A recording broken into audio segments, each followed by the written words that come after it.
Okay, we're about to get started, so if you can silence your cell phones, find your seats, close the back door, please, if you can. Thank you very much. Okay, good evening, everyone. We are on the record. Today is Wednesday, the 11th day of May in the year 2022. This is a regular meeting of the Jersey City Municipal Council. We had a scheduled 6 p.m. start. The clock on my cell phone is showing 6:14 p.m., and we have a roll call for the commencement of this meeting. Councilperson Ridley. Here. Councilperson Prinzary. Here. Councilperson Baggiano. Here. Councilperson Saleh. Here. Councilperson Solomon. Here. Councilperson Gilmore. Councilperson DeGise. Here. Councilperson Rivera. Here. And Council President Waterman. Here. We have all 9 council members in attendance at 6:14 p.m. May we kindly rise for a moment of silence, please.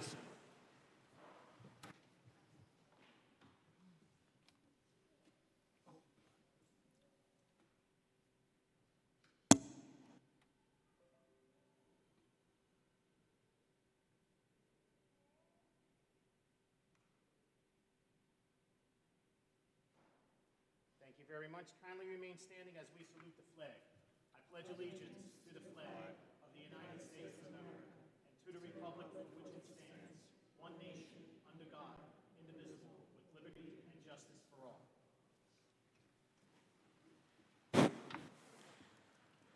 Thank you very much. On behalf of Council President Waterman, in accordance with New Jersey Public Laws of 1975, Chapter 231, the Open Public Meetings Act, also known as the Sunshine Law, adequate notice of this meeting has been provided by the posting on the bulletin board of the first floor of City Hall, the annual notice, which is the schedule of meetings and caucuses of the Municipal Council for the calendar year 2022, and filed in the office of the City Clerk on Thursday, October 28, 2021. In addition, at the time of its preparation, the agenda of this meeting was similarly disseminated on Friday, May 6, 2022, at 4:15 p.m. to the Municipal Council, Mayor, Business Administrator, Corporation Council, and local newspapers, and posted on the city's website, so I can certify as to our total compliance with the Sunshine Law. Already, we only have 3 first reading ordinances, so we're going to go right to the first readings. Item 3.1, City Ordinance 22-042, an ordinance of the City of Jersey City and the County of Hudson, State of New Jersey, authorizing the transfer of certain city-owned real property identified on the tax map of the City of Jersey City as Block 19903, Lots 1 and 5, to the Jersey City Redevelopment Agency. Item 3.2, City Ordinance 22-043, an ordinance of the City of Jersey City Municipal Council amending language in the Land Development Ordinance, Chapter 345.6, definitions related to the office and medical office uses. And item 3.3, City Ordinance 22-044, is an ordinance expanding the boundaries of the Mcginley Square Special Improvement District to include Summit Avenue between Baldwin Avenue, Clifton Place, and Vroom Street, Montgomery Street between Baldwin Avenue and Florence Street, and the south side of Bergen Avenue, Fairview Avenue intersection. Council members, I'm going to be taking a vote on items 3.1 through 3.3. Councilperson Ridley. Aye for introduction. Councilperson Prinzary. Aye for introduction. Councilperson Baggiano. Aye for introduction. Councilperson Saleh. Aye for introduction. Councilperson Solomon. Aye for introduction. Councilperson Gilmore. Aye for introduction. Councilperson DeGise. Aye for introduction. Councilperson Rivera. Aye. And Council President Waterman. Items 3.1 through 3.3 are introduced unanimously, 9-0. Okay, council members, I believe one of you are going to be making a motion to defer. Motion to defer. So motion made by Councilperson Rivera, Second. second by Councilperson Prinzary. Apologize, my pen ran out of ink.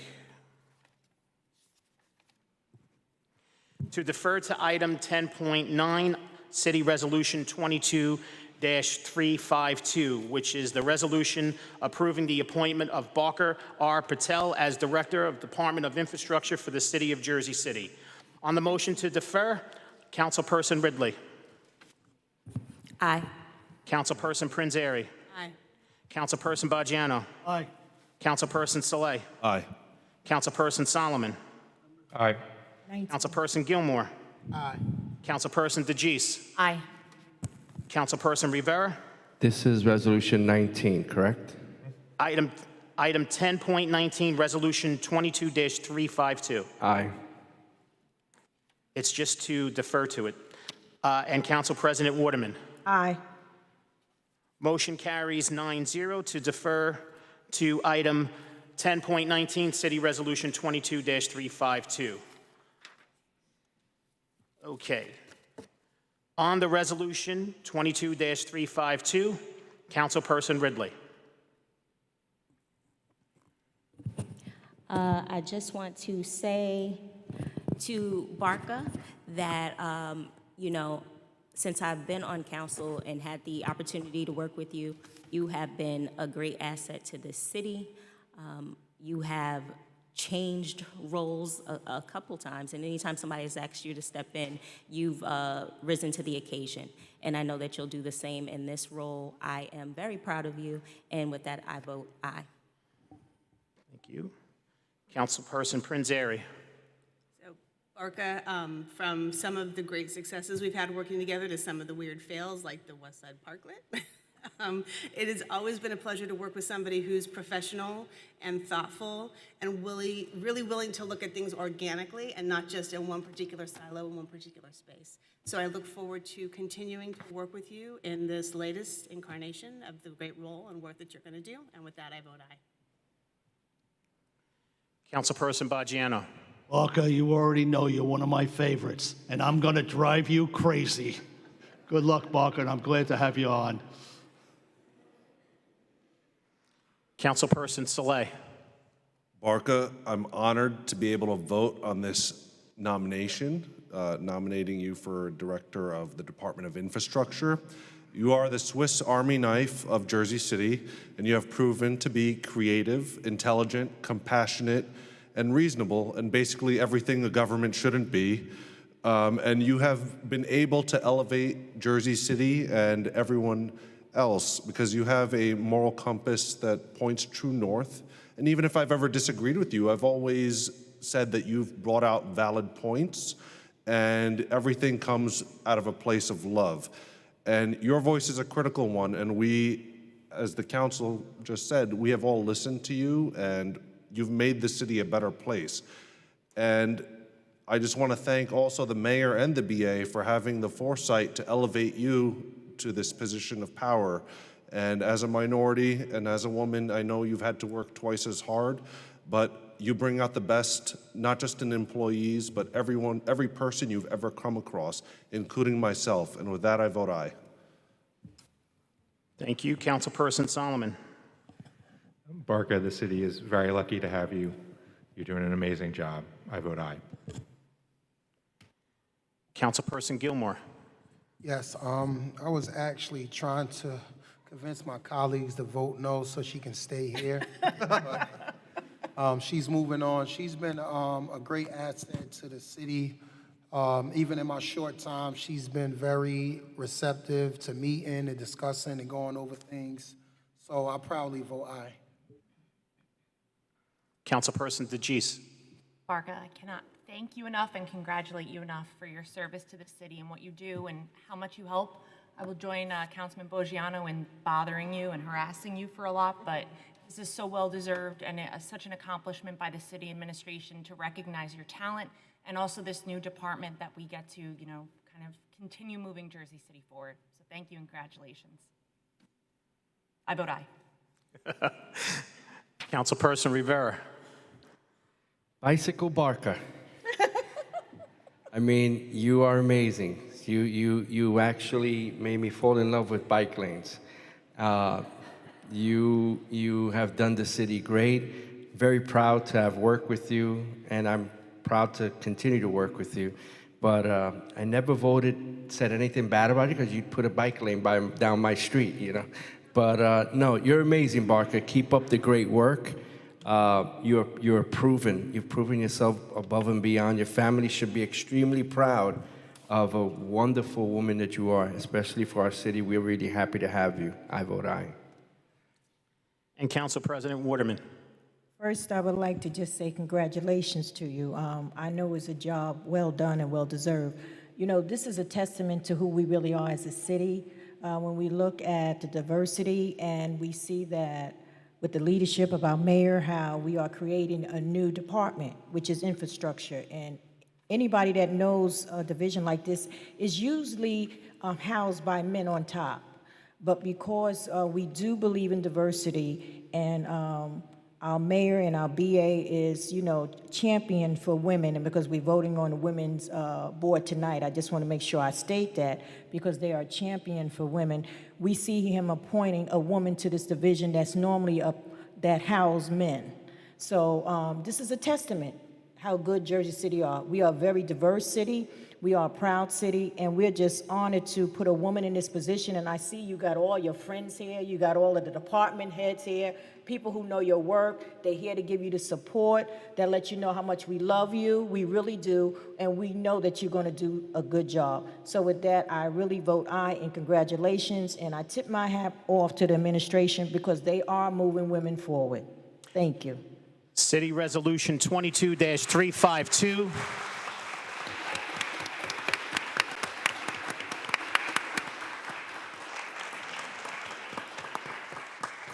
City Resolution 22-352 is adopted unanimously, 9-0. Congratulations, Barker.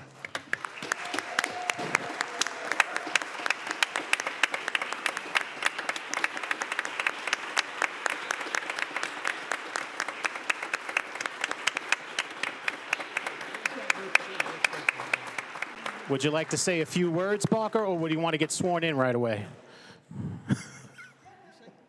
Take it away, Director. Thank you. Thank you so much. Thank you, first of all, to the mayor for appointing me, and thank you to the council for confirming me.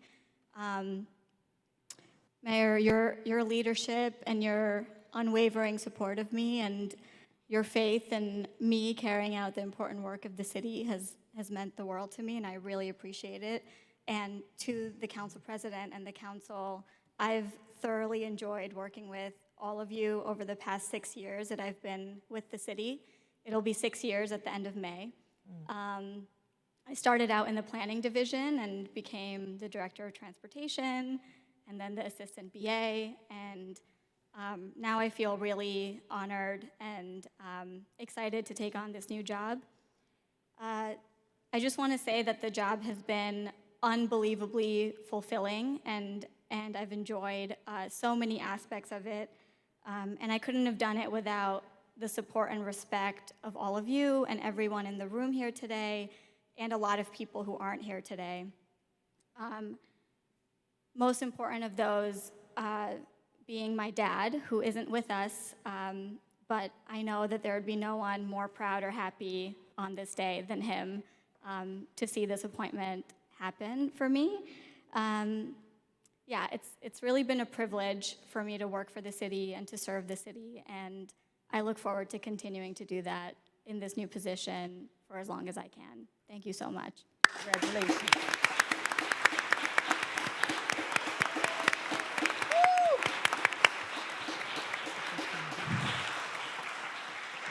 Barker, if you would like to invite your family up, I know we have the Honorable Mayor Stephen M. Fulop here to swear you in.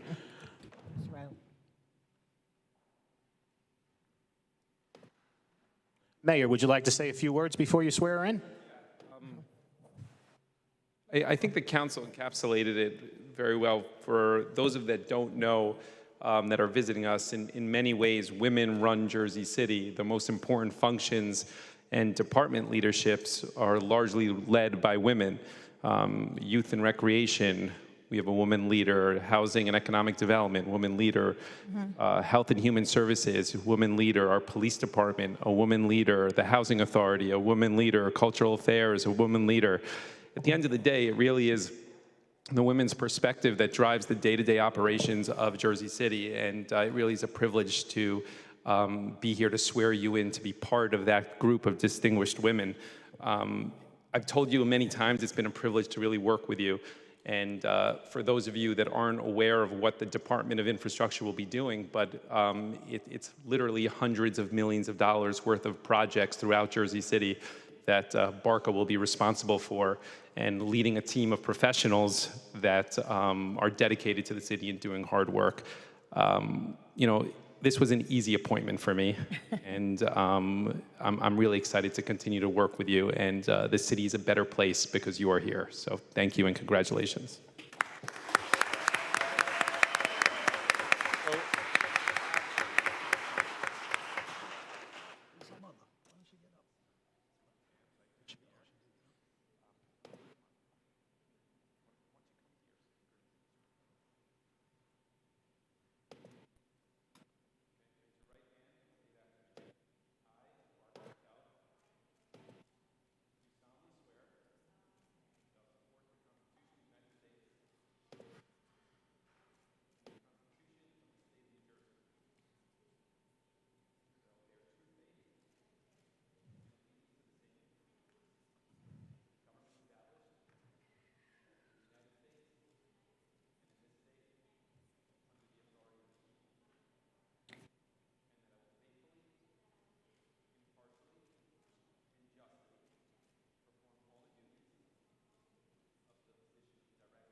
Okay.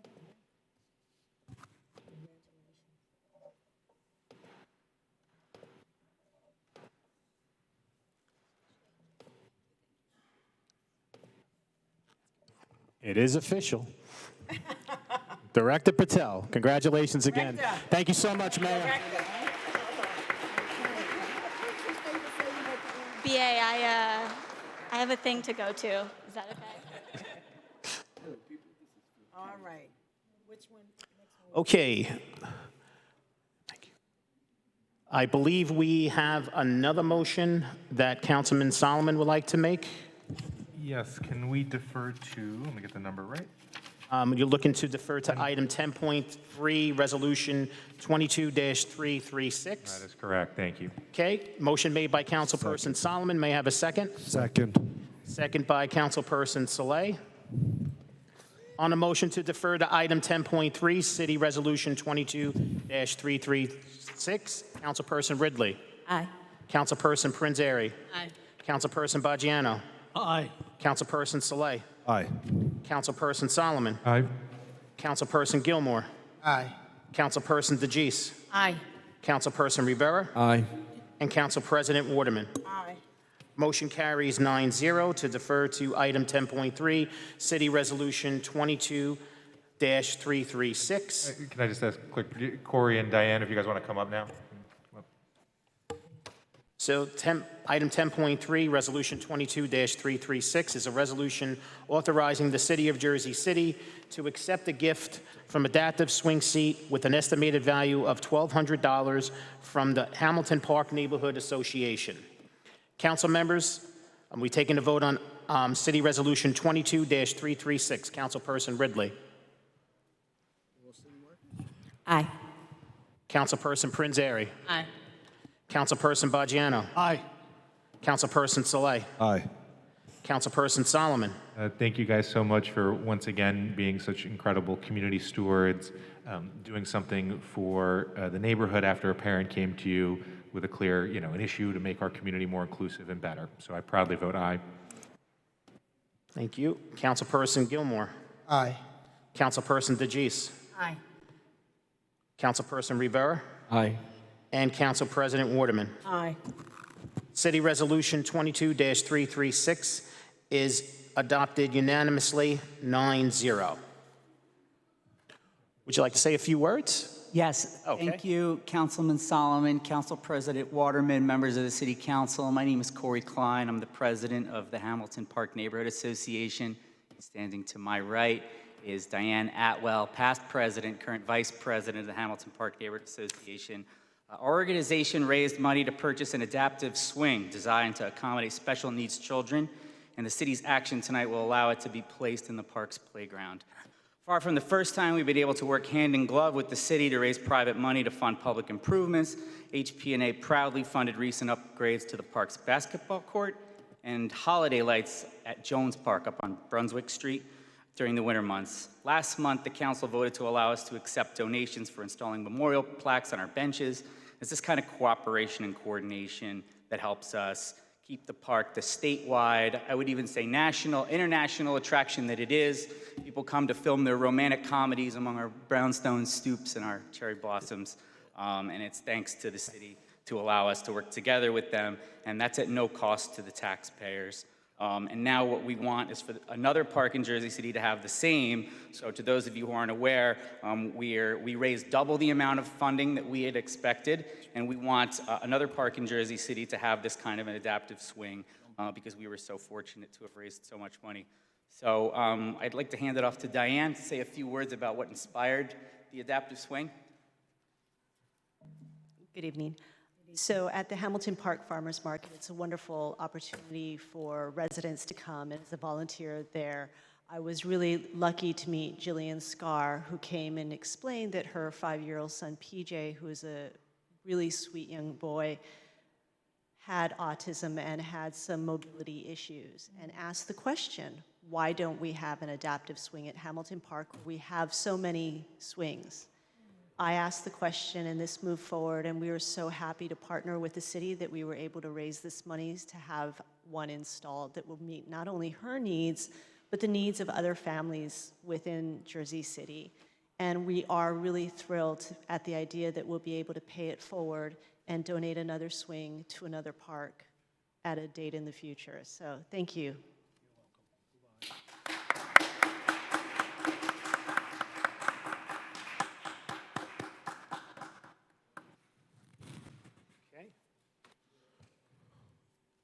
Thank you very much. Okay. Sean? Yes. I'd like to make a motion to defer to 1041. Okay, so I have a motion by Councilperson Rivera to defer to item 10.41, Resolution 22-374. May I have a second? Second. Second made by Councilperson DeGise. On the motion to defer to item 10.41, Resolution 22-374, Councilperson Ridley. Aye. Councilperson Prinzary. Aye. Councilperson Baggiano. Aye. Councilperson Saleh. Aye. Councilperson Solomon. Aye. Councilperson Gilmore. Aye. Councilperson DeGise. Aye. Councilperson Rivera. Aye. And Council President Waterman. Aye. Motion carries 9-0 to defer to item 10.41, Resolution 22-374. Let me read it into the record.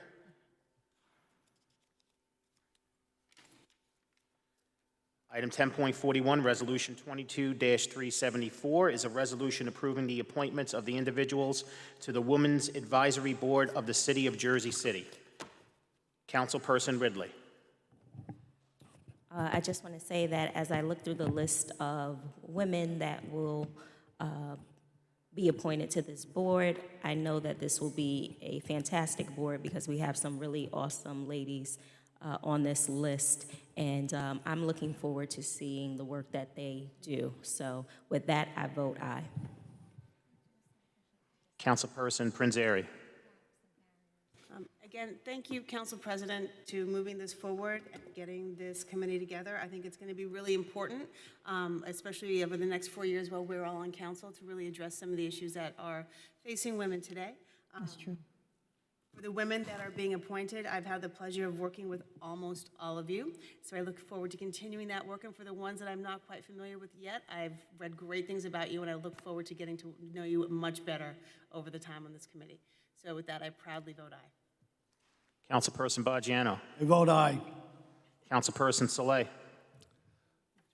I look forward to all the hard work that this committee and these amazing women are going to do to help elevate not just women in Jersey City, but all of Jersey City. And I proudly vote aye. And thank you, Council President, for pushing this initiative forward. Thank you. Councilperson Solomon. Yeah, thank you, Council President. Very excited to see what this extraordinary group of women can do for Jersey City. So that I proudly vote aye. Councilperson Gilmore. Yes, I think this is definitely a step in the right direction.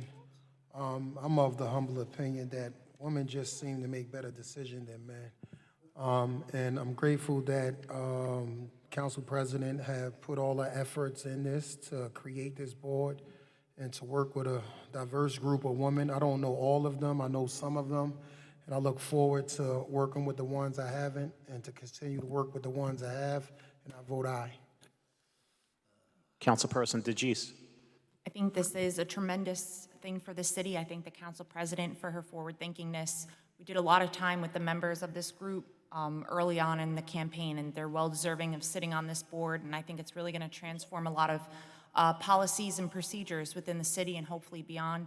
Going through the names, each name just impressed me more and more. It's such a dynamic group of women that have so much to offer, and I can't wait to sit down and learn from you all. So I vote aye. Councilperson Rivera. I want to echo everybody's sentiments here. The council president really knocked this out the park. The women here that are going to be part of this board, I'm looking forward to seeing the great ideas and how much you're going to push this wonderful city forward. I proudly vote aye. And Council President Waterman. This is just a testament, and I'm going to say it again, to who we are as a city. We are diverse, and it's so important for us to unite and work together to bring diversity closer. And so I know with the Women Board, it will kind of close the gap. This is just the beginning. It's just a start. And sometimes people wonder, well, why you got to have a board or why you have to have a holiday? It's because there were people who was left out. That's why we have a holiday. That's why we have a board. So people who have felt left out know that they have a safe haven, a place that they can go to have a conversation for somebody to help them. This is a great city, and this is a great country. And part of our responsibility is to make sure we include everyone. And so this is just the first step. So I proudly vote aye. But Sean, what I would like you to do to read all the women names on that are being appointed. This way here, Tracy, you can hear it. And this way here, they can stand if they hear, because they came out because they knew how important it was. And for those who couldn't make it, we know your heart was here because you had other obligations. Okay. First woman is, and excuse me if I mispronounce your name, Bashnun Mayor Payera? Vishnu. We call her Sorry. Vishnu. Just remain standing. Alice O'Kane. She here? Okay, she couldn't get here. Sherry Singh. Sherry couldn't get here. Tammy Weaver Henry. Tammy.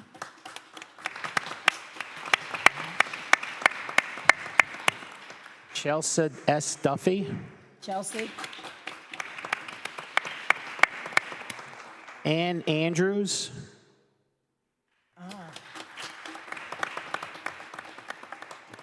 Nakima Jones.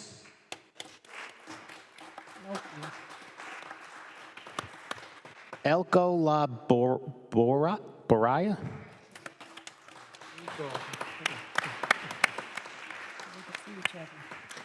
Terry Reynolds Hilton.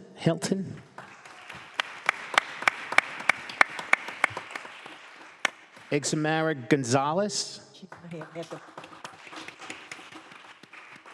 And Nadia Rivera. Congratulations to all. Congratulations, ladies. Congratulations.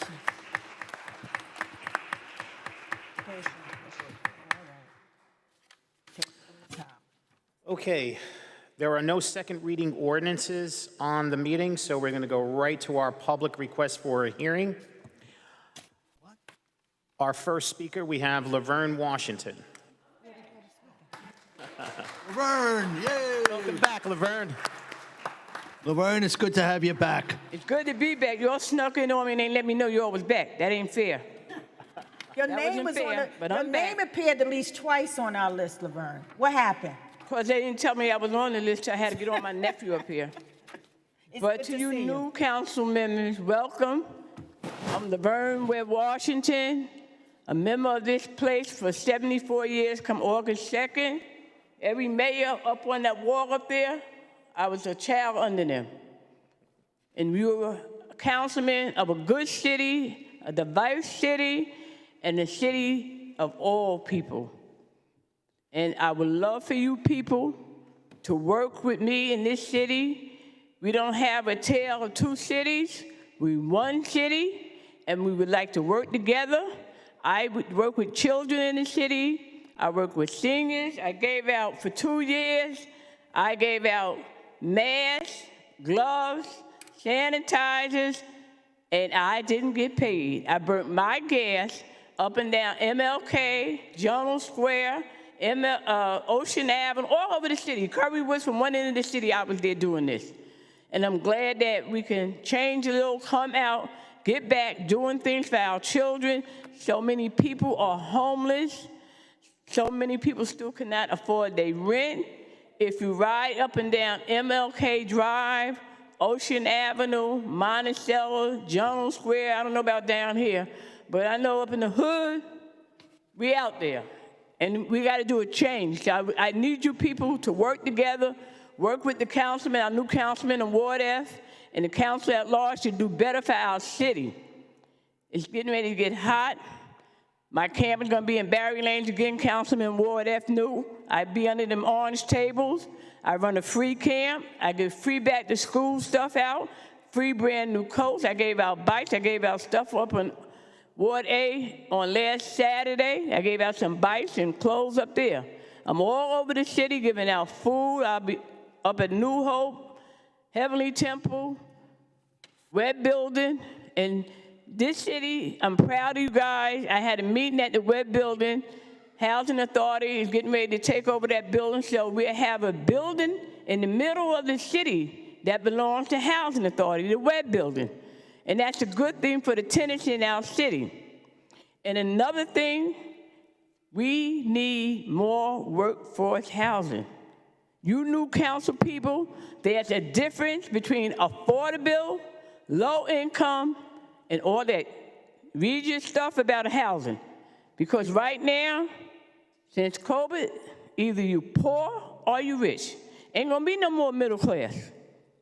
So we gotta work together to do better. Our children is getting ready to get warm, and all over the United States in big cities, all we hearing is shooting. People, young people, old people getting killed. We don't want that this summer in Jersey City. So please, let's work together. Thank you. God bless you. God bless you, Laverne. Thank you. Next speaker, Michael Del Gruccio. Michael? Okay. Michael is not here. Gene Daly.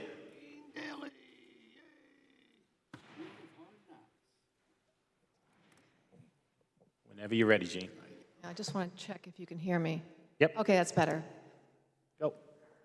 Good evening, Council. To Mr. Gilmore, I'm very disappointed about that the city is using our taxpayer money to fund this gerrymandering opposition.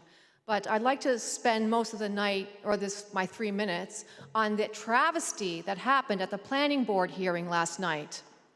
This was a project for Exchange Place Plaza.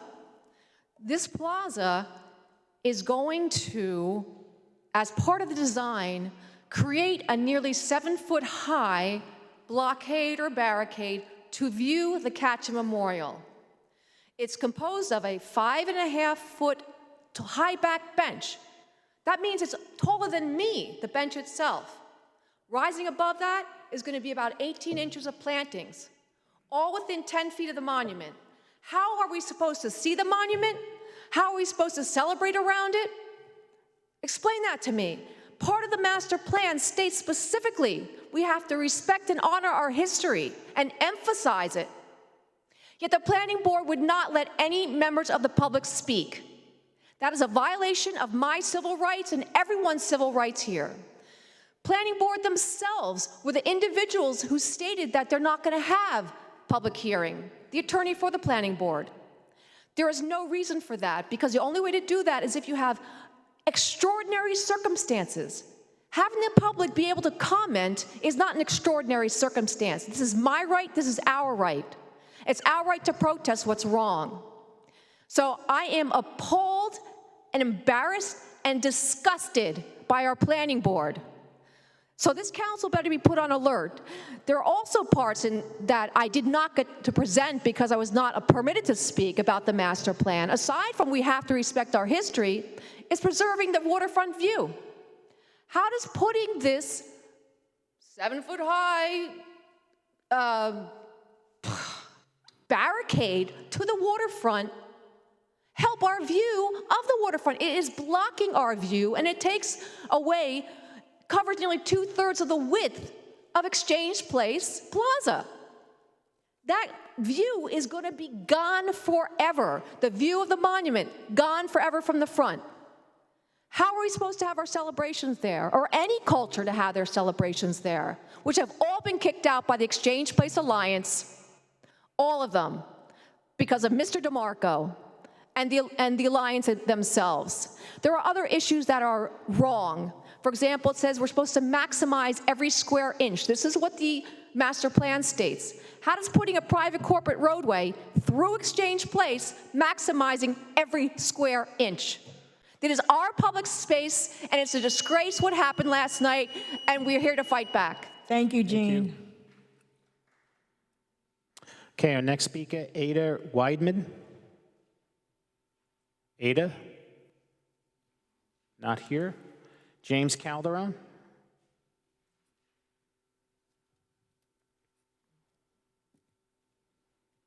We have to vote on that.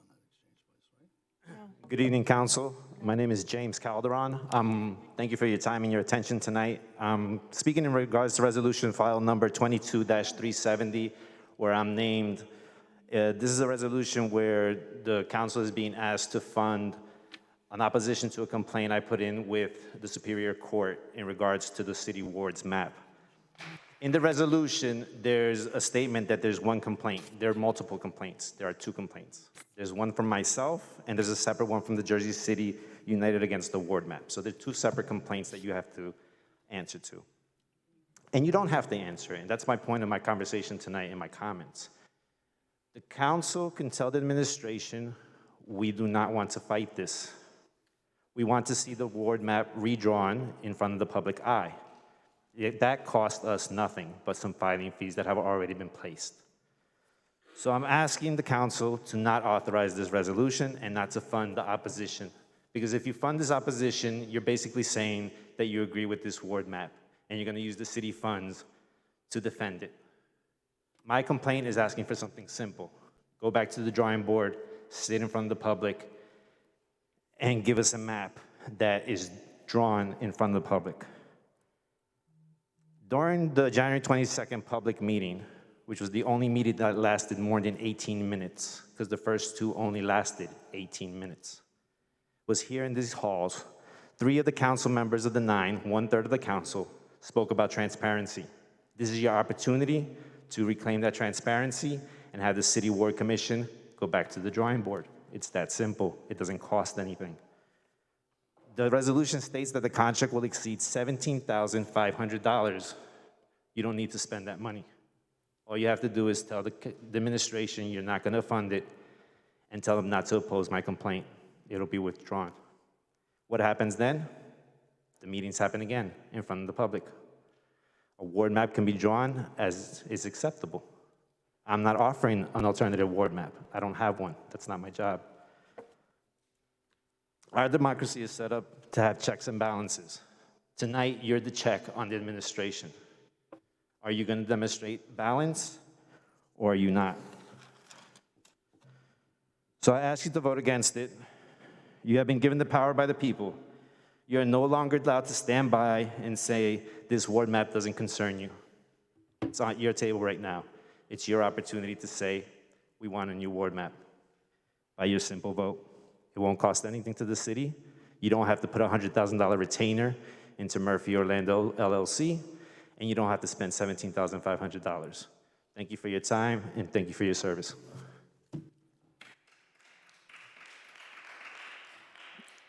Next speaker, 5.6, John Robinson.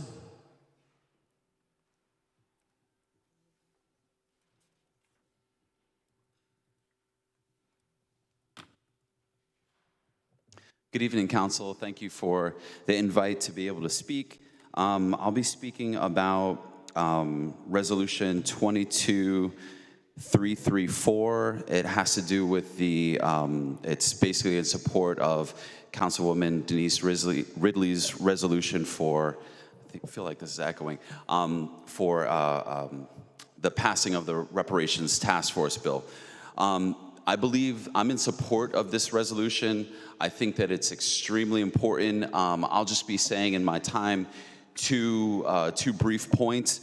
One has to do with economics. When we look at the reason, the case for reparations, and why this is a good thing, obviously on the local level, also on the state level, and of course, hopefully on the federal level.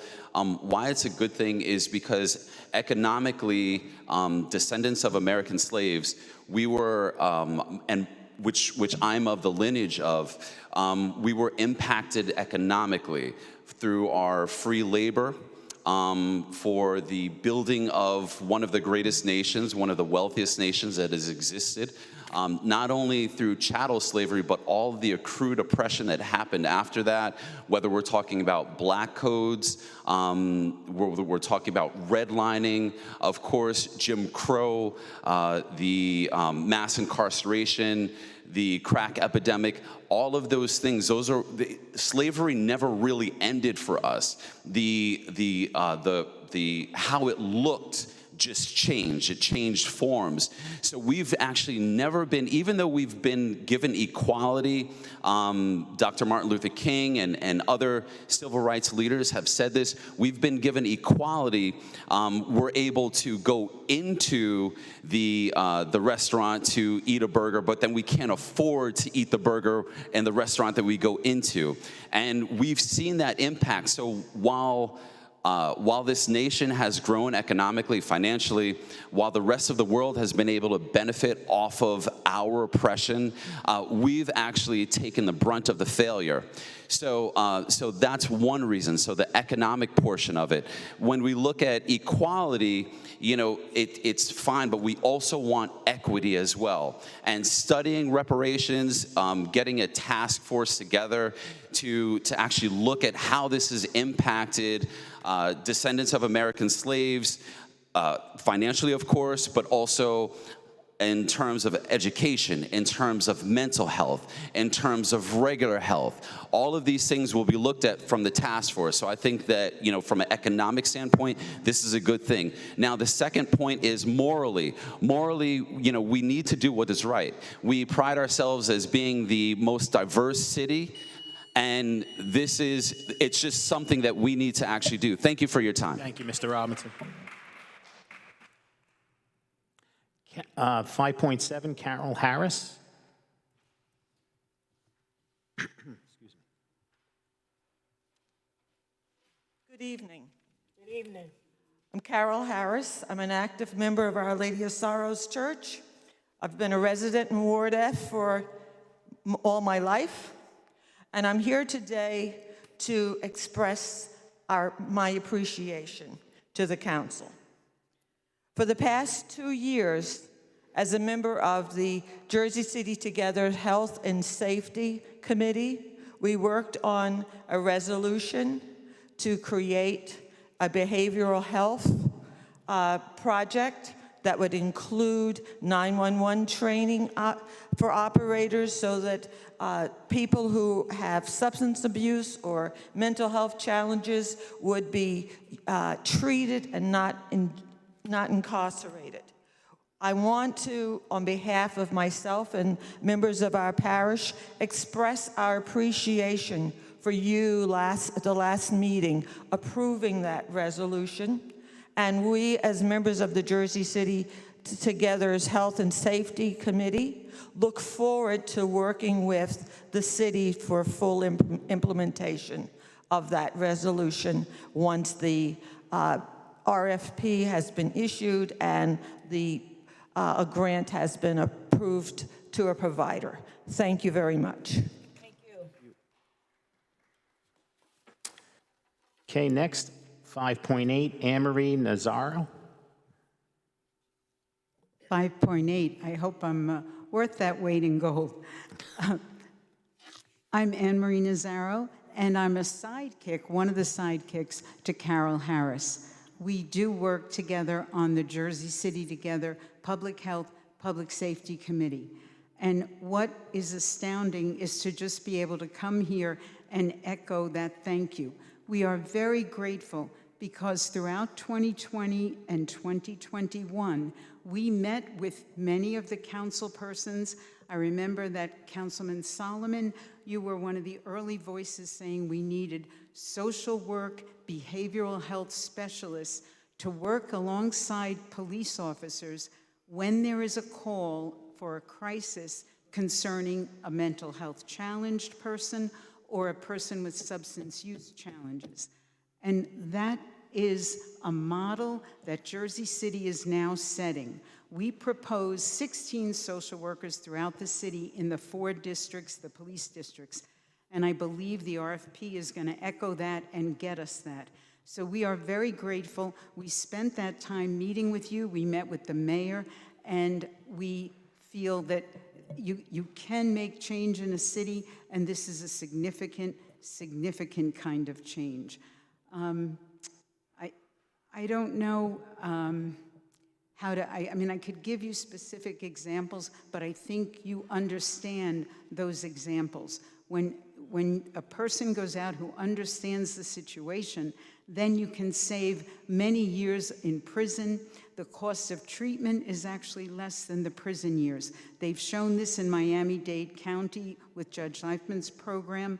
We've seen this in other places across the country. So thank you so much for seeing this in Jersey City.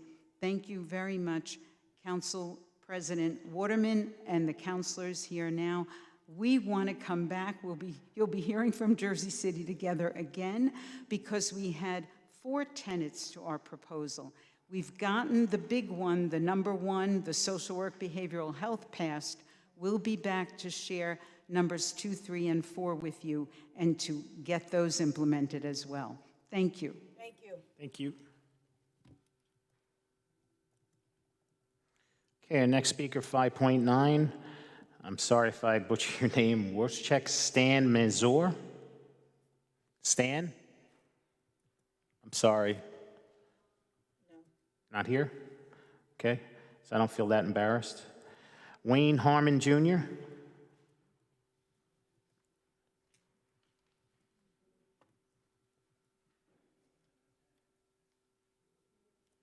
Good evening. I'm here to speak in support of the Resolution 22-334 for the New Jersey Reparations Task Force Act. Reparations is one of those topics that makes people uncomfortable because it goes beyond an admission of guilt or an apology.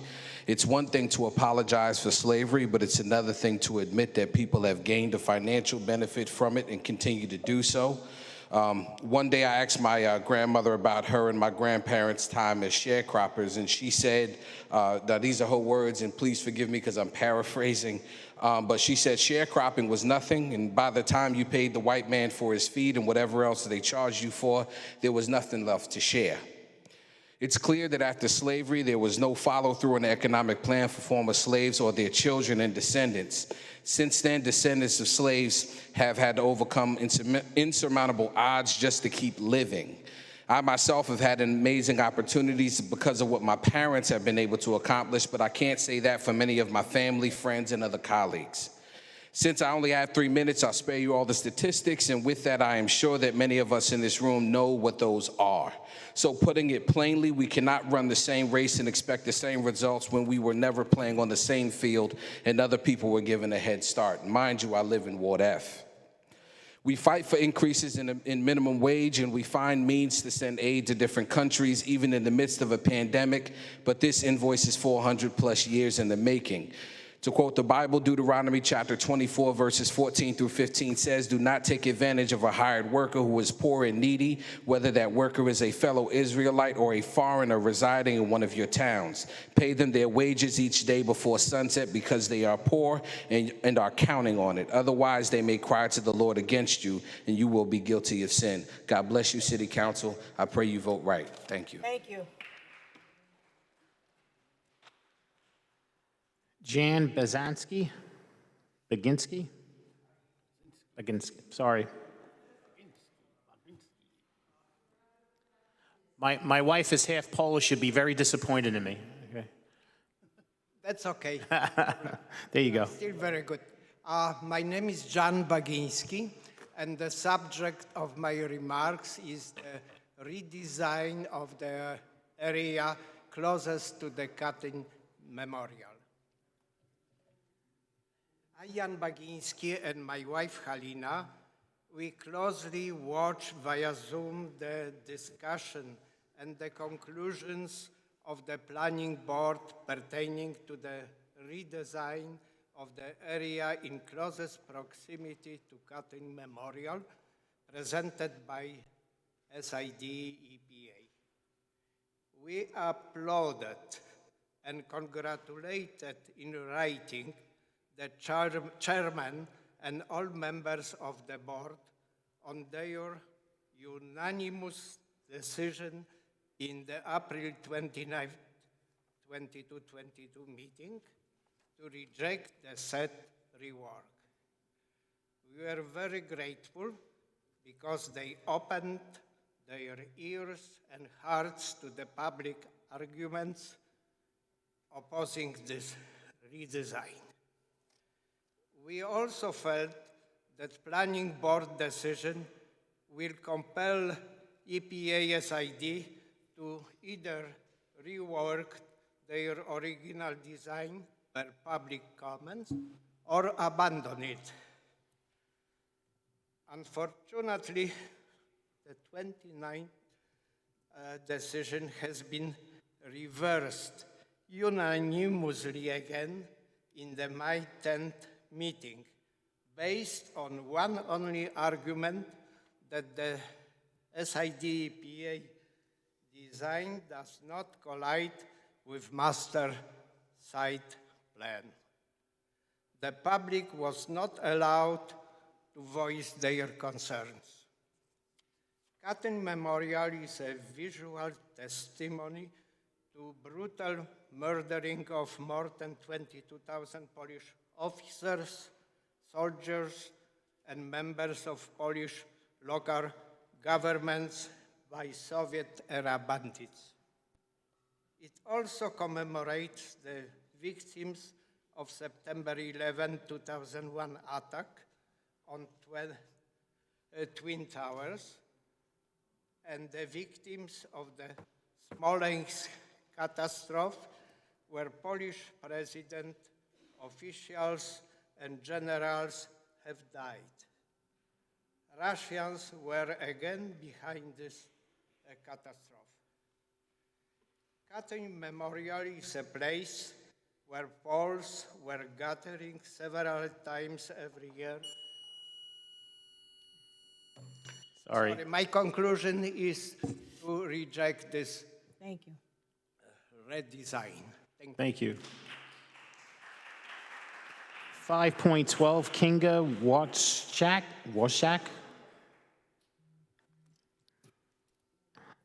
Good evening, ladies and gentlemen. I'm standing here again after 4 years. I was participated in defending Katyn Monument, and thanks to you, I would like, first of all, thank you all to help us to keep this monument in the same place. So this is the most important. And as you know, there is a raising issue which was not, the dispute was not present properly to the public all Polish people weren't aware about the wall which will arise and surround the Katyn monument.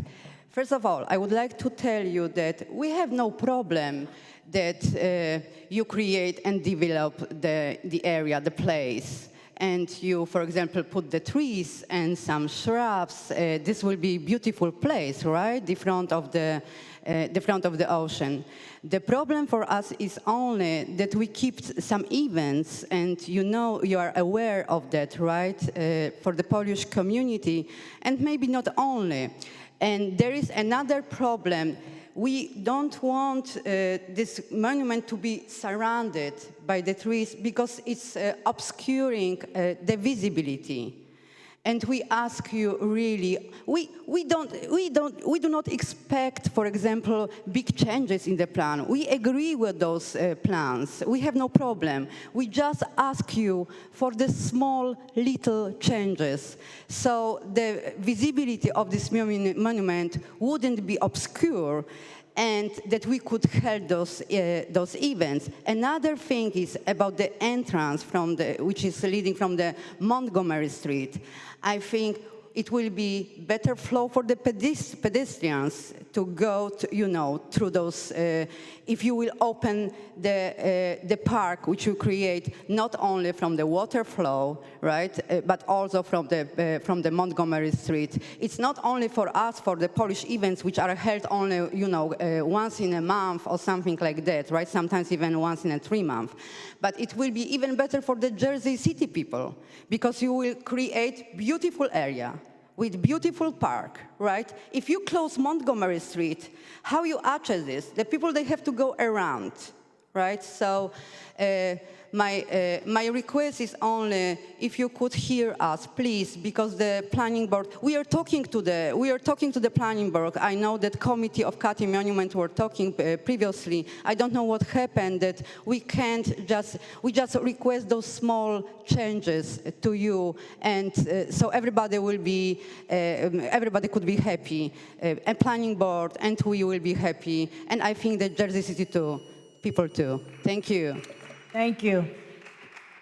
Thomas Sawicki? Thomas? No? Margaret McGrath?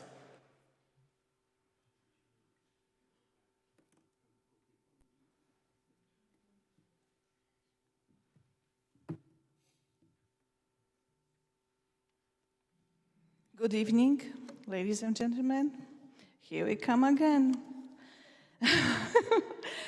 Well, thank you so much for helping us back then, 4 years ago. Now we are standing, and today we face another challenge: creating a safe and welcoming environment around the vicinity of the monument, while ensuring that the visibility of the access to the monument is not obstructed. The proposition of the EPA said to erect a 5.5-foot high bench plus dirt berm, shrubbery, and the trees shall be extended to the total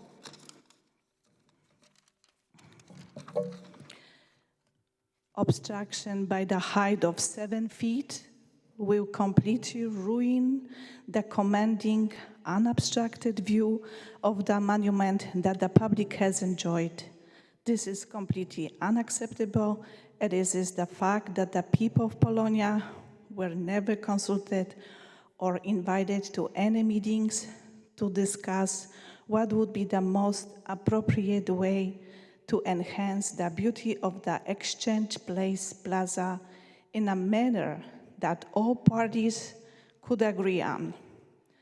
Together with my husband John and our friends, we fought passionately to keep the monument in its present location, and take great pride in knowing that our efforts were successful. Please know that we are not opposed to beautifying the plaza, but we expect the monument visibility and access to remain undisturbed. We even suggest that solar panels be embedded in the area surrounding the monument in order to that it could be proudly visible from across the Hudson River. Thank you very much. Thank you.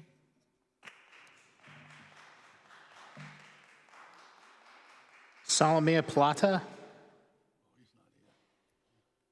Mr. Plata? Not here. Philip Carrington?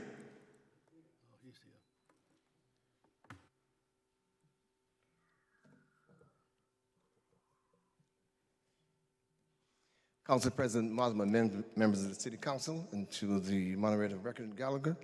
My name is Philip Carrington. My topic today is the unnecessary distribution of the vaccine. Last fortnight, I say to you all that the #1 killer or illness caused by the vaccine is blood clots. 1 week later, the news came out that Johnson & Johnson vaccine should be limited or not used at all because of the high levels of blood clots. They fall short of saying all of them should be banned. The purpose or the cause of the blood clots in the vaccines is the nanoparticles that's in the vaccine. So all of them contain nanoparticles. They cannot say ban Johnson & Johnson because they would have to ban all of them. Johnson & Johnson one just have more concentrated because it's a one shot. Next, Moderna is going before they say the FDA for children approval on June the 5th, 2022. They say it's to save lives. That is untrue, as Donald Trump saying that the 2020 election was stolen. The data says something else. But the reason why I believe they're going to they're trying to get approval on June the 5th, because something's supposed to happen on June the 6th. The world order is supposed to finally change on June the 6th, 2022. Here we go. The last time the world order changed was in 1918 with the death of the king in World War I. Of course, Russia changed from a religious country to a non-religious country. The world order changed again in 2016. The final change of the world order is supposed to be on June the 6th, 2022. June is the 6th month, the 6th day. 2 plus 0 plus 2 plus 2 is 6, the new world order. And so the change is supposed to complete on June the 6th, 2022. And if you want to see where you can find the writing of the new world order, the back of the $1 bill. Look under the pyramids, and you will see Novo Ordo Septicurium, the interpretation in New World Order. And so you have it in writing, and you're going to live it. June the 6th, 2022. I'm Philip Carrington. That is my viewpoint. Good night. Good night, Phil. Christina Porkowska? Porkowska. Oh.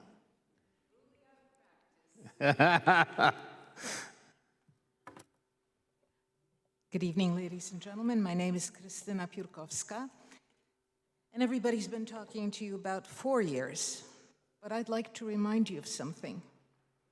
Jean and I were here in either August or September of 2020 when the Exchange Place Alliance wanted to pull a fast one on this city council in this city. There were a number of items in an ordinance that you were going to be voting on, and one of them stated that it would be up to the Exchange Place Alliance to decide who would get a permit to have access for an organized activity on the plaza, on Exchange Place, and only one event of over 50 people could occur during any given month. I'm not sure if you remember that. I believe Mr. Baggiano should remember that, and I think Mr. Solomon would. That was the second attempt that DeMarco and the Exchange Place Alliance made to, not remove, but in this case, incapacitate events at the memorial. That got voted down, you were very clear that the responsibility for this remained with you. Now, he's kind of a second or third time rather to try to stop it, and I just want you to imagine this. Your master plan says that you are to work with the community to articulate their desires and share needs with public space, and it also says that it is to engage residents and have the opportunity to engage. There was no opportunity to engage even for the people who attended the quarterly meetings that they hold. There was no public meeting held. Mr. Solomon knows about the Paulus Hook historical group. They were not advised, apprised, informed, or asked for an opinion. And before my time runs out, I just want you to visualize it, and I hope the Sergeant at Arms doesn't attack me. If that's Mr. Gallagher, and that's the statue, you've been hearing about the berm. So if I go over a bit, give me a couple of seconds more. At this distance from the statue will be an U-shaped bench, 5.5 feet high. That's taller than I am. Behind it will be an embankment that will be 5.5 feet high, so it isn't exactly 1 foot deep. It's got to be at least 4 or 5 feet deep. So look at this U that you have. Thank you. Allow me to finish my sentence.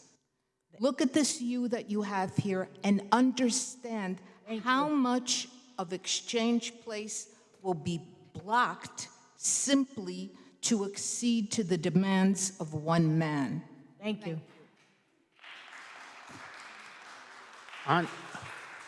Andre Berksard?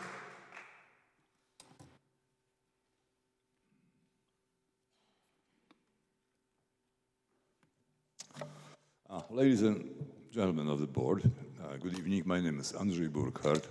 I am still serving as president of Polish American Congress New Jersey Division.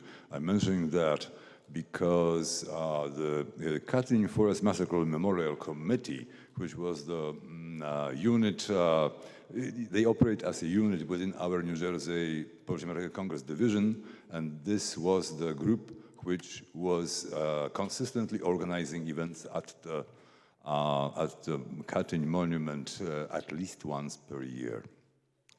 But the main point of my statement today is that we are not objecting to beautification of the place, beautification of Exchange Plaza and the vicinity of the Katyn Monument, but not this way. Yesterday, I was present at the meeting of the planning board, and it was like outrageous. The public was not allowed to speak. The public would possibly bring in certain points of non-compliance of the plans submitted by EPA SID with the master plan, and we were not heard. And what I have in mind is, for example, the presence of a semicircular, highly secluded area obscured from view and isolated from the rest of the Exchange Plaza creates potential threat for public safety, particularly by night, by attracting those who plan to commit illegal activities or even crimes, granting them a kind of safe harbor. In addition, this makes participation in any ceremonies of high-ranking government officials hard, if not impossible, because of security concerns. What I'm talking about is that thing that I call the rampart, which is to be built around the Katyn Monument, surrounding them 3 sides, north, west, and south. And there is a number of other points in which we are just begging for this authors of this plan to and go back to the drawing board and correct. And mainly it is the blockage of the access from the west side, from the city side, where the front of the monument actually is. Another point is designing the oval in the wrong, with the monument standing in completely wrong place for it. There's a number of items I would like to point out, but of course my time, 3-minute time limit doesn't allow me. So I will just request that my statements are included for permanent record. Sure. Right?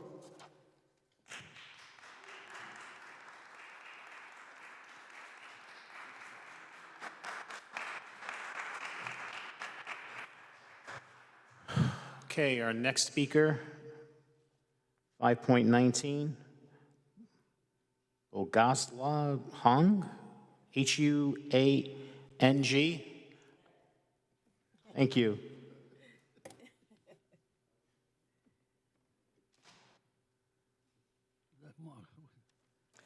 Good evening. I was clear paper because previous speaker supposed to be here, but he traveled from Connecticut. What? He can chance to speak, Stan Mazur. He just arrived. No, John, what she said something. What did you say? I would like ask you to give chance to speak Wojciech Stan Mazur because he just arrived from Connecticut and he was like number 6. Stan Mazur, Mazur Wojciech Stan. He is from our group. This is, you're speaking now, right? Yep. No, now I will speak, but I ask... We can't do that. If 5.9 was passed, then it's your turn to speak now. He don't have a chance? No. Unfortunately not. Very pleased. So can I give him my voice? He speak 3 minutes. Please. Come on, yeah. You can say whatever you want to say. If it's part of his Right. statement, you can read the statement into the record on your behalf, but you're losing time as Right. we're discussing this. No. You're- Let her you cannot read speak, your sir. statement. Let her read your statement. Okay. Thank you. I am principal of Józef Piłsudski Polish Supplementary School in Jersey City and president of Committee of the Conservation of the Katyn Monument and Historic Object. For 33 years, I teach history at the school. I was part of the group who funded the Katyn Monument and Exchange Place in 1991. For over 30 years, I bring my students to this plaza to teach about history and the importance of this monument. What happened on the Katyn and Siberia can happen here.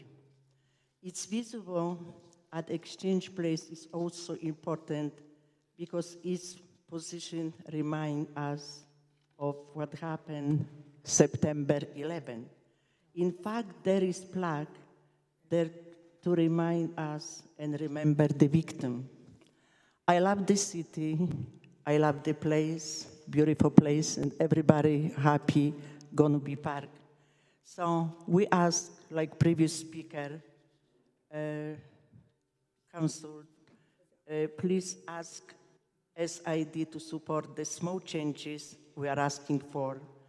Lower profile branches and shrubbery, access from Montgomery Street site of monument, trees keep of the site to keep view for monument and skyline open. So I always bring kids to the front, so very please support us, enter from Montgomery Street. Thank you. Thank you so much. Next. Thank you. Suzanne Mazurek. Suzanne? No. No, Suzanne is not here. Susan Mazurczyk is also from our group. No. You cannot speak. You Cannot lost speak your from turn. place. Now that's it. And not on the speakers list, not on your printed agenda, but was added before the meeting started, Rashid Chambers. Rashid Chambers, not here. And George Fontanet?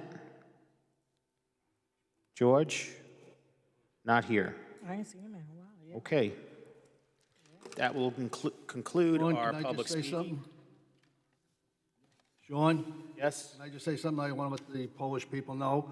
I'm asking the law department to look about turning over the planning board decision because as one planning board person said, he realized the people were not properly notified and there was really no discussion, and yet he voted yes. And the people, it is unfair what happened there, and the fact that the people of Jersey City were not really involved in this whole decision. Destroying that place, that exchange place, is a disgrace, and putting that thing around the monument is an absolute disgrace. And if it does, the law department says it can't be overturned, I'm sure somebody in the Polish community is going to go outside the city to a higher authority in the courts. I just want to put on the record because I'm on the SID board and I had to recuse myself because of it, right? But I do know there were different community meetings. That I do know. Okay, I had to recuse myself last night, but there were different community meetings. It was, and that's just now. Please don't call out. Gene, Please let me let say the something. council No. president speak. Gene, don't yell out here, okay? I give you your portion, your right to speak, and so I have mine. You don't have to agree. You don't have to agree. You don't have to agree. That's fine. But to say they never had any community meetings, that's just not true. All right? That's just not true.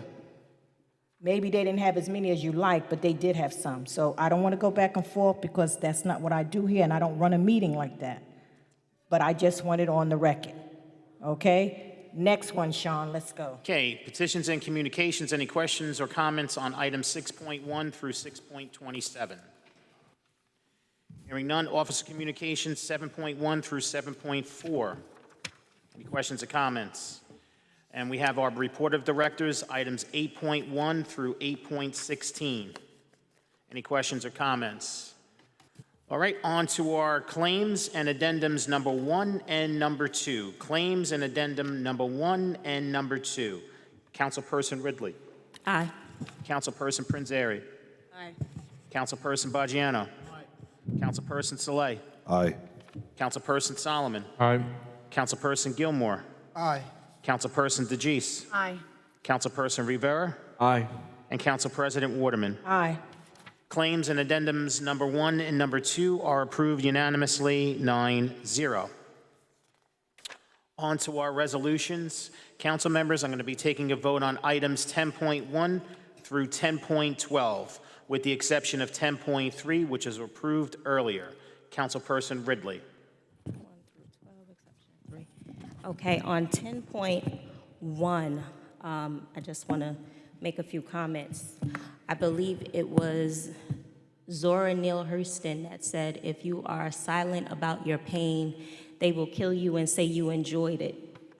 I know that, as was quoted earlier, someone said reparations has turned into this bad word, and I don't think it's a bad word at all. I think that, it has been painted as something depending on what group of people you're speaking of, because the United States has delivered reparations for certain groups of people. I think that we've fallen short on compensating or acknowledging descendants of enslaved people in this country. I remember a few years back, I was sitting with a Jewish gentleman, and he asked me about Juneteenth. He said, "What is Juneteenth? I see this pop up on my phone as a holiday today, and I don't know what it is." So I explained what it is, and he stopped me. He said, "No, no, no, no, no."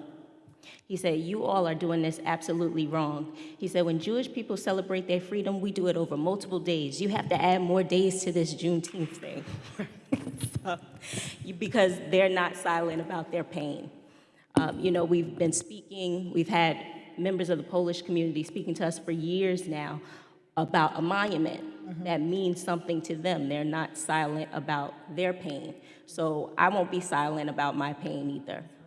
You know, as a daughter of a mother who was very involved in civil rights movement in the South, who actually, part of the reason she's probably definitely part of the reason she's here in the North is because she was starting too much good trouble in the South. But that helped because she met my dad, and here I am. So, you know, I'm proud to put this resolution forward with our council president. It's important, it's necessary, and no matter how anybody feels about it, my colleagues or otherwise, I make no apologies. And, you know, I'm proud to support this resolution. So with that, I vote aye on all. Thank you. Councilperson Prinzary. Aye for all. Councilperson Baggiano. I'm going to say aye for all, but I want to say something about 10.1. This is a national issue, and we have to be concerned about issues here in Jersey City, like affordable housing, crime, safe streets, traffic, senior housing, domestic violence. Although I agree wholeheartedly that more needs to be done for the African American community.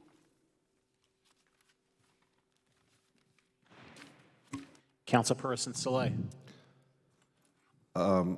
Regarding 10.1, I wanted to say that slavery is a sin that this country never really atoned for, and it's literally written into the DNA of our country. If you look at the Constitution, it says that black individuals, slaves, count as 3/5 of a person, and for representation for the South. And if you look at the masonry in the White House, it was created by slaves. And the competitive advantage that this country benefits from today was on the backs of slavery. And it's not to say that anyone in this room or anyone alive today is responsible for slavery, but in order for us to love our country and to say that we do, it's not to say that we've never made a mistake, that we are a perfect country, or that if you don't like this country to leave. The person that loves this country will say, hey, we've made mistakes. We're here as the next generation to atone for it, to make it right. You know, Martin Luther King said, the time is always right to do what's right. And as Councilwoman Ridley said, there have been other demographics that have been given reparations. If you look at the Japanese that were put in internment camps by FDR during World War II, they were given reparations. You know, why not the descendants of slaves? And if you look at redlining, if you look at every Jim Crow law that has been passed, you can see the legacy of slavery and everything that has happened in the zip codes that we are able to go to today. Sometimes your zip code is your destiny. And in order for us to not just have equality, but to give black citizens in this country a opportunity to thrive like any other demographic, it's incumbent upon us to do what is right, to look back at our past and say, you know, we learned as a generation to, you know, that we're gonna perpetually work towards making this country a more perfect union. And with that, I vote aye for all. Councilperson Solomon. Aye for all. Councilperson Gilmore. I vote aye for all, and I just want to briefly say with regards to 10.1, this is not the black community asking for a favor. This is essentially an attempt to cash in on an outstanding balance. If you look at this country and how many families gain a wealth, you can clearly see it was on the backs of black African American people. People have benefited astronomically. In fact, even with reparations, we're still going to be at a disadvantage. So this is just something that's the right thing to do. And although we weren't here when it started, it's our obligation as Americans to correct the wrongs and make them right of the past. So for 10.1, I vote aye twice, and on the rest, I vote aye. Councilperson DeGise. Aye on all. Councilperson Rivera. Aye on all. And Council President Waterman. I'm going to vote aye on all, but I just want to say something about 10.1. I'm a child of the civil rights. And growing up in that era, it was very, very challenging. I listened to what some of my colleagues says that this is a national issue. No, it's a local issue. Local issue hits national issues. Now, a lot of people are always uncomfortable when Black people ask for what's right. I mean, when you study this country history, this country really was built with free labor. That's a huge gap in the economy when it comes to Black people. Now, a lot of times we don't like to look in the mirror to see how ugly we truly are. So this is just a step, and we have so much to do in order to compensate Black people who my ancestors built this country for free. And so just for us to put a resolution to just ask the state to just move forward with a task force to get numbers that we know really already exist, but we have to do this because this is what the government say, this is the process. So no, we don't apologize for this, and some people are uncomfortable, and the truth is you should be uncomfortable because now you can feel just a little bit how comfortable we are when we walk in the room, when they look at us in the store, you know, and when they don't give us what's due to us because our skin are Black or our gender is a female. So with that, I proudly vote aye, and I want to say this, I am Black and I am proud and I am glad the skin that God gave me. Items 10.1 through 10.12 are approved unanimously, 9-0. On to items 10.13 through 10.24. Again, 10.13 through 10.24 with the exception 10.19, which was approved earlier. Councilperson Ridley. Aye. Councilperson Prinzary. Aye for all. Councilperson Baggiano. Aye. Councilperson Saleh. Aye for all. Councilperson Solomon. Aye. Councilperson Gilmore. 34, right, Sean? 10.13 through 10.24. Vote aye. Thank you. Councilperson DeGise. Aye for all. Councilperson Rivera. Aye.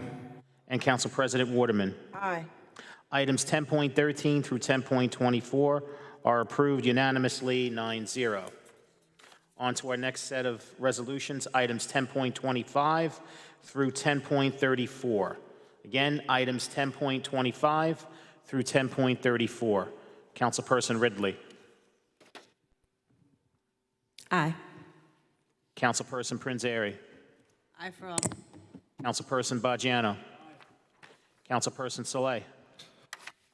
For 1026, I want to thank the BA. I want to thank Peter Baker Corporation Council. I want to thank Barca. I want to thank everyone who was involved with this because this lot will finally be a public lot, and we are going to move forward with the ordinance. So this is just a resolution to open it up, but there will be 2 designated spots, one for the director for parking enforcement and the second for any council person that wishes to come up to the Heights and hopefully do office hours up there. And it will be resident permit parking in the evening, and during the daytime, it's going to be a lot that you can use Park Mobile to park at, and it's going to allow for through traffic. So this is a beautiful resolution.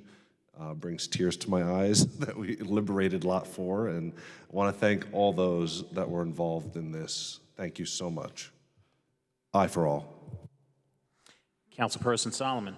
Aye for all. Councilperson Gilmore. Aye for all. Councilperson DeGise. Aye for all. Councilperson Rivera. Aye. And Council President Waterman. Aye for all. Items 10.25 through 10.34 are approved unanimously, 9-0.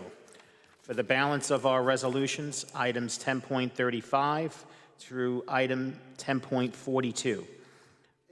Item 10.41 was approved earlier. Councilperson Gilmore, you wanted to say something? I just want to ask Peter a few more questions just so we get some clarity on 37.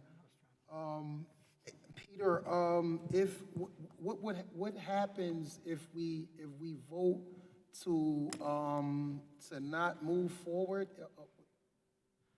Well, if this contract is not approved, first I want to just describe the relationship here.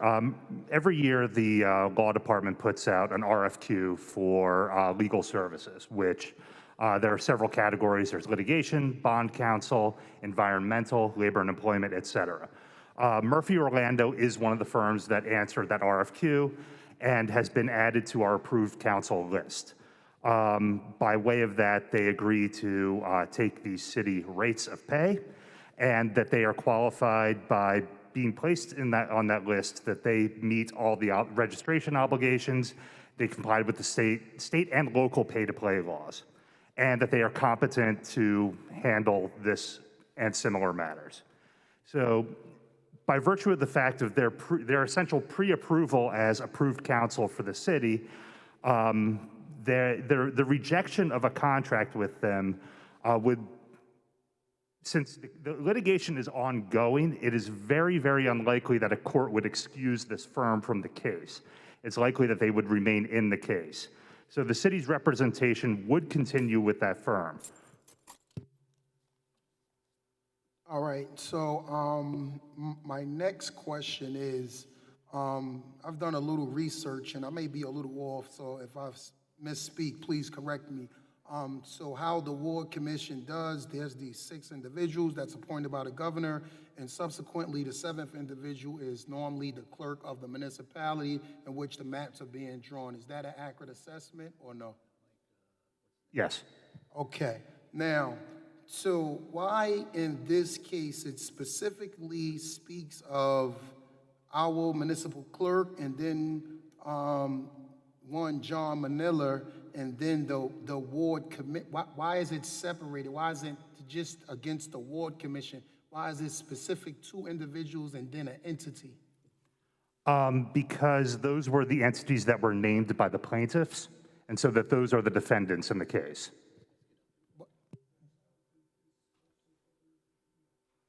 Excuse me? I think, doesn't et al. Dot mean that there are other, and anyone else related to exactly. litigation? Like the et al. In this case, there were a number of plaintiffs in this case, and there were numerous other defendants as well. I can get you that list. Okay, now my next point, again, if I misspeak, please correct me. I'm new at this stuff, but I'm learning. I'm catching on. So seeing that there is a potential conflict of interest because of the litigants and the complaints and working, what he worked for and things and all of that. So let's just hypothetically say me and, I don't know, 2 of my colleagues got into something and they brought forth a lawsuit against me. Would the city be obligated to, I guess, defend me in a suit, if that makes sense? Well, I think generally the law department and the city would provide a defense. We generally provide defenses for all city officials who are acting within the course of their duties. So if that suit was against an individual who was acting in the course of his or her duties, then the city would provide counsel, either within the law department or an outside attorney that would be hired. Okay, and to my last point, it's getting a little late here, but I just want to make sure I'm getting this in. So it is your disposition or your testimony that, well, I don't want to say that. What is a non-vote for this? Because I'm trying to really get clarity on this because it's $100,000 going to a firm. So is it basically saying that us as a city are defending the way the map was drawn? Or is... No, first, I just want to clarify the point. The contract is for up to an amount of $100,000. So this is So that if we did a lower number where we had to come back to the council, we just wanted to make sure that we had a sufficient amount. And as always, those bills are reviewable by council and the public, number one. Number two, the question, we are not taking a position as to the correctness of the map. The map was provided by the commission. We simply are, through outside counsel, defending the process through which that map was created and whether it complies with state law. That's what I'm saying. So if we don't, as a council, if we don't take that step, what does that mean? I don't understand your question, I'm sorry. If we don't take the step to defend the drawing of the map by that body who drew the map. Well, the complaint is still out there, and the court can, we have entered an appearance in the case through outside counsel. We're filing responsive pleadings in the case, and the court can hear based on what was filed by the plaintiffs and could hear based on what the defense has filed to date. I don't know. There's a lot of uncertainty. I think it's something we should have a closed session about to discuss further in detail, because there's just so many mixed opinions going on. What this entail when you vote for this? A contract up to $100,000. It might not go to $100,000, but I'm betting it's going to go. If not to $100,000, it's going to go pretty close to it. So is this nothing we can have a closed session and further discussion about? Do we have to, you are hiring this law firm? Yes, we've engaged. We have engaged this firm. Yes, this was filed as a prerogative writ action. We had deadlines that we had to meet with the court. Okay. This firm has already begun work. They already starting? Yes. Because it was a lawsuit against the, I don't want to say the city, because we really much to do with this, but it's a lawsuit, but because the clerk is involved in different ones, we have to take care of it based on the way the law is written, correct? Yeah, and I can read you the section of the municipal ward law that refers to that, section 40:44-12. The governing body of the municipality shall provide, upon certification of the ward commissioners, for payment of the expenses of the ward commissioners, et cetera, other assistance as the ward commissioners shall have incurred. Correct. Now, in this case, the assistance would be, again, legal counsel. Okay. So now, the only way this can go to rest is if whoever is suing us or have a complaint against us, rather, okay, they have to withdraw too, right? I'm just, because then all of this goes away, but they don't agree with the way the map was drawn. So they need to really discuss this in court. Well, I mean, obviously litigation is ongoing, so there's not much I can say. But if the case continues, a finder of fact and law, be it a judge or whomever, would make the determinations based on the arguments that are presented by the plaintiffs and by the defense. I guess I'm not so much caught up in or really care about the court process. I'm just saying, as a council, we're voting to give a contract, and we don't really understand the nuance of what is exactly going on. And we didn't have a closed session on this. That's a major concern. Peter, I mean, you're Yes, a Council lawyer. President. Explain this better to us. Is this the stage of discovery, or what are we doing here? This is litigation. That's what I'm saying. I'm not a lawyer. Yeah, Council President, this is litigation that I cannot comment on publicly. I can't say it again. I cannot comment on the status of the litigation publicly. Okay.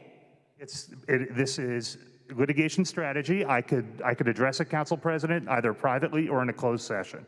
Okay. All right. But is litigation going on? It is And so we active litigation, yes. Okay. I got it. We'll set up a closed session, but then we have to vote on this because there's something happening, and there's a firm already involved. That's correct, and we had gotta pay deadlines. either way. We had deadlines that we had to meet with the court. Okay. All right. Go ahead, BA. You have anything to I was add? just going to say, I think just from I'm not an attorney, so. Right. I think that, just from a basis of that there's a complaint against the city, and the city has a responsibility to answer that complaint and serve the courts. That's kind of the basis of where we're at, and the litigation and where the case goes is all speculative at this point. It's just a matter of representing the city against a formal complaint against the city. City, okay. No, I'm not disputing that process. What I'm saying, as a council, we don't know exactly what's going on. We're putting we're putting the cart before the horse. All right, just vote on it, then we'll have a closed session. Like, when are we going to do things in a proper order? It's not our fault that we received this information late. This is something that should have been brought forth to the council so we could have had a closed session. Well, let me ask you something. Okay, let me ask you something now. If any of the councils involved in this in this complaint, could they be a part of the closed session? No, they could not. Okay, would you give us some information? That's my whole problem here. I'm getting frustrated because there's more to it than what we're saying here. We can't do certain things because one council or two councils are part of the litigation, correct? Yes, if there's a party to Okay, the case, they explain could it not to be us. involved in the closed session. Okay, explain it to, that's why. The closed session still transpire like there was last time when we had a closed session. Y'all asked me to remove myself from Correct. one of those because there was Correct. a conflict. The same thing could have transpired. The person who's involved with it doesn't have to be a part of the closed session, but it should not strip the other council members from being privy to what they are exactly voting on. And that's the issue here. We're all confused. And as a Councilperson, this was Are you published with the confused? council. This was All published of with them the is not confused, so that's what I was going to Please don't speak for the say. rest of the They council about understand being it. confused. I personally, as a council person, don't appreciate that, and I would never say that. Right. To another council colleague, especially. They're not confused. all right, well, all of them is not confused, so speak for yourself. Excuse me for speaking out. I am clearly confused on exactly what we are voting on. Just let the record reflect that. I am clearly confused on the dynamics of what's going on and how it is transpiring. I'm sorry if I misspoke for any one of my colleagues, but I am clearly confused. So, Sean, we can go on. Pardon me. I just want the record to reflect that. Okay. No problem. Go ahead, Sean. Let's go. Okay, so on items 10.35 through 10.42, with the exception of 10.41, which was approved earlier, Councilperson Ridley. So on 1040, I just want to say that I'm happy to have Melita joining the Arts and Culture Trust Fund Committee, and I know she'll do a great job representing Ward A on that committee. With that, I vote aye. Councilperson Prinzary. Aye for all. Councilperson Baggiano. Councilperson Saleh.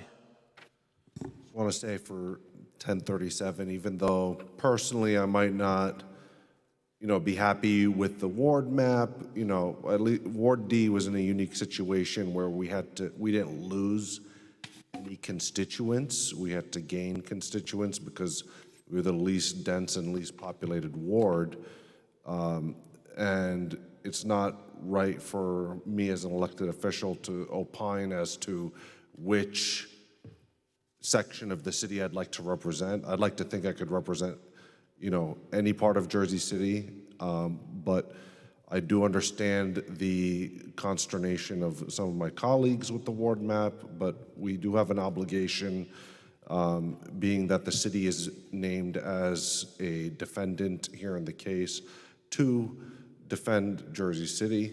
And essentially, the court is going to decide what's right and what's wrong with the ward map. If the process was flawed, the court will say that. And I have faith in the third branch of government, and with that, I vote aye for all. Councilperson Solomon. Yeah, I just want to echo what Councilman Saleh said here, which is, just in the next resolution, 1038, right? We're voting on a private law firm to represent individuals in the city for conduct that they've conducted in the city and they're facing a lawsuit around. We may entirely disagree with their conduct as accused, right? But at the end of the day, we represent them because there's a conflict and that we as the city have a responsibility to do that. And at the end of the day, for 1037, I understand many of the very legitimate complaints that have been lodged around the process. But I think the appropriate party to determine those complaints is the court. The plaintiffs are going to have the chance to present their argument about why this map is illegal, and the Ward Commission is going to defend the map, and the court will decide. And then we, as we live with the map as it exists, we'll live with the court decision as it exists. So with that, I vote aye for all. Councilperson Gilmore. Yes, I'm going to abstain on 37, and I vote aye for the rest. Okay. Councilperson DeGise. Aye for all. Councilperson Rivera. Aye. And Council President Waterman. Aye. Okay.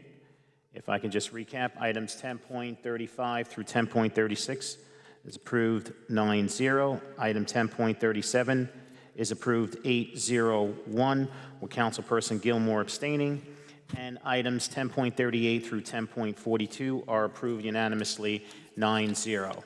If no one else has anything to add. Motion to adjourn. Motion to adjourn is made at 7:58 p.m. by Councilperson Rivera. And may I have a second? Second. Second by Councilperson Saleh.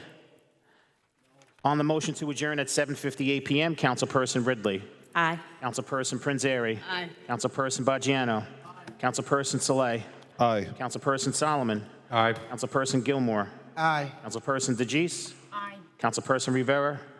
And Council President Waterman. Motion carries 9-0 to adjourn at 7:58 p.m.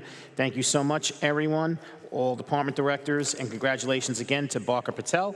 And with that being said, teamwork makes the dream work. Have a great night. Stay safe, everybody.